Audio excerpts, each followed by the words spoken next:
Maya adalah seorang perawat yang baru saja bergabung di sebuah rumah sakit besar di Jakarta. Sebagai seorang ibu dan istri, ia selalu mengutamakan keluarganya. Namun, pekerjaan di shift malam kali ini memberinya tantangan yang berbeda. Bersama dua perawat baru lainnya, Anna dan Rina, mereka bertugas di lantai yang cukup sepi. Rumah sakit itu, meskipun besar dan modern, memiliki sudut-sudut yang terasa tua dan penuh sejarah. Suara derit pintu, lorong panjang yang sepi, dan bayangan yang seakan bergerak sendiri seringkali membuat bulu kuduk berdiri. Di lantai tempat mereka bertugas, terdapat sebuah kamar kosong yang digunakan sebagai gudang sementara. Mereka mendapat pesan untuk selalu menutup pintu kamar tersebut jika tidak ada keperluan, terutama saat malam hari. Rumor di antara para staf mengatakan bahwa kamar itu pernah menjadi ruang isolasi untuk pasien gila yang mengamuk dan membunuh seorang perawat. Meskipun hanya desas-desus, cerita itu cukup membuat mereka merasa waspada. Pukul 1 dini hari, tombol bantuan di salah satu kamar pasien berbunyi. Maya, yang sedang berjaga di dekat ruang suster, segera bergegas menuju kamar pasien tersebut. Saat melewati lorong, ia melihat pintu kamar kosong itu terbuka lebar dan lampunya menyala terang. Di dalamnya, ia melihat sebuah kursi yang menghadap ke jendela di ujung ruangan. Maya berpikir, mungkin petugas kebersihan lupa menutupnya. Lalu ia melanjutkan langkahnya menuju kamar pasien. Sesampainya di kamar pasien, ia melihat infusnya hampir habis. Maya harus segera mengambil infus baru di ruang obat yang letaknya dekat ruang suster. Saat kembali melewati kamar kosong itu, pintunya masih terbuka. Namun, ada yang membuatnya merinding. Kursi yang tadi menghadap jendela kini menghadap ke arah pintu. Ia mencoba menenangkan diri, mengingatkan bahwa itu mungkin hanya imajinasinya. Setelah mengambil infus, ia melewati kamar kosong itu lagi. Pintu masih terbuka, dan kursi kini berada di tengah ruangan.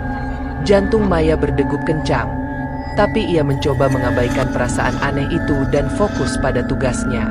Ia kembali ke kamar pasien dan mengganti infusnya dengan yang baru. Selesai tugas, Maya kembali ke ruang suster.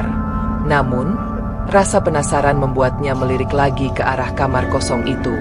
Pandangan yang ia lihat membuat lututnya lemas, suaranya hilang, dan air matanya mulai mengalir tanpa disadari. Kursi itu sekarang berada tepat di depan celah pintu.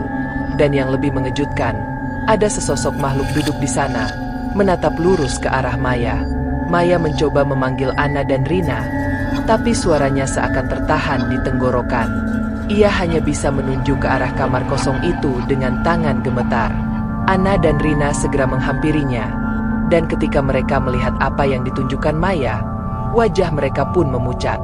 Anna memberanikan diri untuk mendekati kamar kosong itu. Namun seketika pintu tertutup dengan keras di depan matanya. Kami bertiga terdiam. Tak ada yang berani mendekat lagi. Malam itu terasa sangat panjang, dan kami memutuskan untuk tetap berada di ruang suster hingga shift kami berakhir. Pagi harinya, mereka melaporkan kejadian itu kepada kepala perawat. Namun, saat bersama-sama memeriksa kamar kosong itu, tidak ada yang aneh.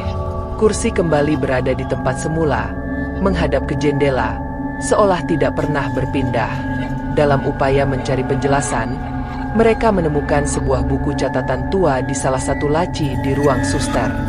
Dalam catatan itu, mereka membaca kisah tentang seorang perawat bernama Sri yang pernah bekerja di rumah sakit tersebut dan mengalami kejadian-kejadian serupa sebelum menghilang secara misterius.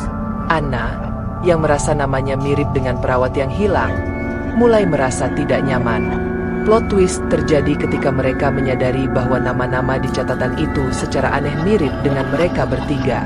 Malam itu, Maya mendapati dirinya terbangun dari tidur dengan rasa gelisah. Saat membuka matanya, ia melihat sosok makhluk yang sama duduk di kursi di pojok kamar tidurnya. Suara-suara aneh, bayangan yang bergerak, dan kejadian-kejadian aneh semakin intens menghantui mereka bertiga. Mereka kemudian menyadari bahwa mereka terjebak dalam lingkaran waktu, atau mungkin ada sesuatu yang lebih besar dan lebih menyeramkan sedang berlangsung.